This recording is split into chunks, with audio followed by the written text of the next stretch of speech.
Action.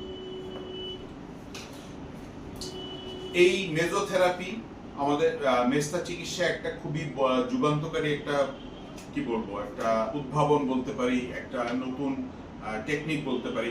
Mesotherapy নিয়ে রোগীদের আসলে প্রচুর প্রশ্ন আসছে আমার কাছে, প্রচুর প্রশ্ন আসছে আপনার SMS এ, প্রচুর প্রশ্ন আসছে মেসেঞ্জারে, হোয়াটসঅ্যাপে, টিকটকে, ইনস্টাগ্রামে। একটা কথা বলি, এই মেজোথেরাপিটা আমরা ইনজেকশন দিয়ে ত্বকের ভিতরে যে অংশটুকু আছে, যে লেয়ারটা আছে ডার্মিস, সেখানে পৌঁছিয়ে দিই। সেখানে পৌঁছালে কি হয়, আমাদের যে মেলানোসাইট স্টিমুলেটিং হরমোন আছে সেটা বন্ধ হয়ে যায়। তার মানে মেস্তা যে জিনিসটা দিয়ে তৈরি হয় সেটাই নষ্ট হয়ে যায়। তো এই মেজোথেরাপি আমাদের মেস্তা চিকিৎসা এক অনন্য উদ্ভাবন।